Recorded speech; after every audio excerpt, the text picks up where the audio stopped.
मी आहे राष्ट्रवादीच्या गोटातील नाराजीची।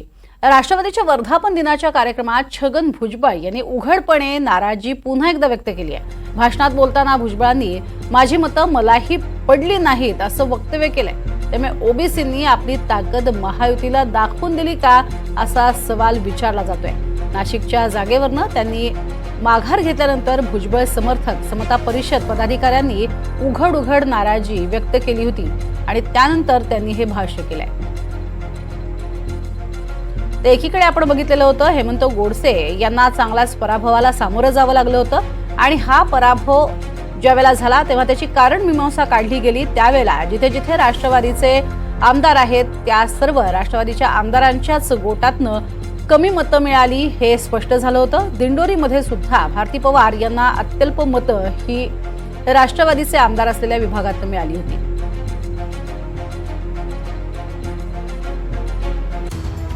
तर भुजबळांच्या वक्तव्याचा अर्थ काय निघतो ते आपण बघतोय। माळी धनगरांची मतं न मिळाल्यानं बारामती, शिरूर, वर्धा, दिंडोरी, भिवंडी, जालना, हिंगोली, अहमदनगर आणि नाशिकमध्ये महायुतीला मोठा फटका बसला। बारामतीत माळी धनगर समाज मोठ्या संख्येनं असूनही सुनेत्रा पवारांना अपेक्षित मतदान झालं नाही। तर बारामतीप्रमाणे शिरूर, वर्धा, दिंडोरी, भिवंडी, जालना या भागातनं सुद्धा मतदान चांगलं झालं नाही। छगन भुजबळांनी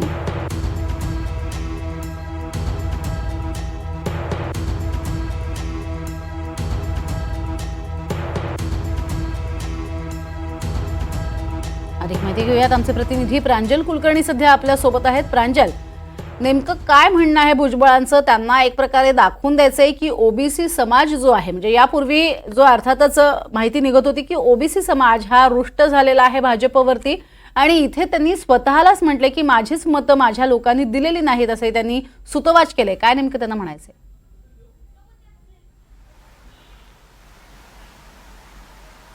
प्रज्ञा, आपण जर बघितलं तर नाशिक लोकसभेतून छगन भुजबळांनी माघार घेतल्यानंतर भुजबळ हे नाराज आहेत का, यासोबतच ओबीसी नेत्यांनी देखील एक ट्रेंड जो आहे तो चालवला होता की ओबीसींची मतं ही महायुतीला नको आहेत का, अशा चर्चा देखील या रंगलेल्या होत्या। विशेष म्हणजे दुसरीकडे आपण जर बघितलं तर जेव्हा लोकसभा निवडणुकीचे निकाल हे आले तेव्हा अनेक महाविकास आघाडीचे अनेक राष्ट्रवादी अजित पवार गटाचे जे नेते आहेत त्यांनी महाविकास आघाडीच्या उमेदवाराला मदत केली का, असे देखील प्रश्न जे आहेत ते उपस्थित होत आहेत। तशी आकडेवारीच खरं तर खूप काही सांगून जाते। विशेष म्हणजे या सर्व चर्चा रंगलेल्याच असतानाच काल अजित पवार गटाचा मुंबईमध्ये जो वर्धापन दिनाचा कार्यक्रम झाला त्यामध्ये भुजबळांनी हे वक्तव्य केलेले आहेत। भुजबळ हे मराठा ओबीसी वादावरती बोलत होते। काही मतदारसंघामध्ये हा वाद जो आहे तो अजूनही धुमसतोय असं त्यांनी म्हटलं होतं। यासोबतच म्हणजे मला यंदा भाषणं कमी करायला मिळाली असं भुजबळ म्हटले। म्हणजे आपण जर बघितलं तर फक्त चंद्रपुरामध्ये भुजबळांनी प्रचार सभाही घेतली होती, त्यानंतर कुठेही भुजबळांची सफाई झालेली नव्हती आणि त्याच अनुषंगाने भुजबळ यांनी म्हटलंय की मला यावेळी भाषण करायला कमी संधी मिळाली। काही जणांना असं वाटलं होतं की मी जर तिथे गेलो, त्यांच्या मतदारसंघात गेलो, माझा जर फोटो तिथे लागला तर कदाचित त्यांना मराठ्यांची मतं जी आहेत ती मिळणार नाही असं काही जणांना वाटलं होतं। मात्र त्यांची मतं म्हणजे मराठ्यांची मतं मिळाली नाहीत आणि आमचीही मतं मिळाली नाहीत असं कुठेतरी भुजबळांनी वक्तव्य केलंय। त्यामुळे भुजबळांच्या या वक्तव्याचा नक्की काय अर्थ घ्यायचा असा प्रश्न जो आहे तो आता उपस्थित होतोय। भुजबळांनी खरं तर असं वक्तव्य करत आपले माझी यासोबतच ओबीसींची ताकद किती आहे हे दाखवण्याचा त्यांनी प्रयत्न केला का, असा देखील प्रश्न उपस्थित होतोय।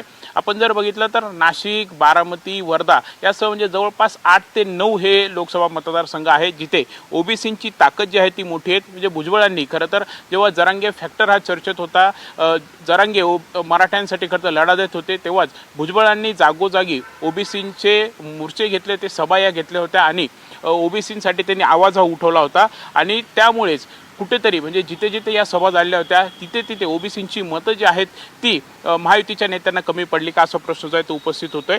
आपण जर बघितलं तर बारामतीमध्ये माळी धनगर समाज हा मोठ्या संख्येने आहेत आणि तिथे सुनेत्रा पवारांना अपेक्षित मतंही पडली नाही आहेत। असाच अनुभव जो आहे तो बारामती, शिरूर, वर्धा, दिंडोरी, भिवंडी, जालना, हिंगोली आणि नगरमधील देखील उमेदवारांना आलेला आहेत।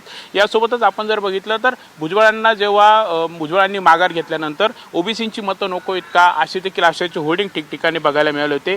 यासोबतच नाशिकमध्ये जेव्हा स्वतः मुख्यमंत्री एकनाथ शिंदे हे खरं तर हेमंत गोडसेच्या प्रचारासाठी उतरले होते, मात्र तेव्हा देखील 2 ते 3 सभांमध्ये भुजबळ जे आहे ते नजरेस पडत नव्हते. भुजबळांना निमंत्रण हे दिले नव्हतं. आणि विशेष म्हणजे ही सर्व नाराजीच्या चर्चा सुरू असताना अनेक नेते मंडळी म्हणजे यामध्ये गिरीश महाजन, चंद्रशेखर बावनकुळे असतील, यासोबतच धनगर समाजाचे नेते गोपीचंद पडळकर यांनी देखील भुजबळ फार्मवर छगन भुजबळांची भेटी घेतली होती. बंद दारात चर्चा देखील रंगलेल्या होत्या. त्यामुळे तेव्हा देखील हा चर्चेचा विषय होता की हे नेते मंडळी भुजबळांची भेट नक्की का घेत आहेत, काय नक्की चर्चा होत आहेत. त्यामुळे एकंदरीतच आता लोकसभेचे लागलेले निकाल, त्यानंतर जाहीर सभेमध्ये भुजबळांनी पहिल्यांदाच केलेलं हे वक्तव्य खरं तर खूप काही सांगून जात आहे. नक्कीच. तुर्तास धन्यवाद प्रांजली या संपूर्ण माहितीसाठी. तर अर्थातच या सगळ्यामध्ये आपल्याला समाजामध्ये पडलेलं वितुष्ट आणि समाजानं कोणाला कसं नाकारलं हे आता स्पष्ट होताना पाहायला मिळतंय.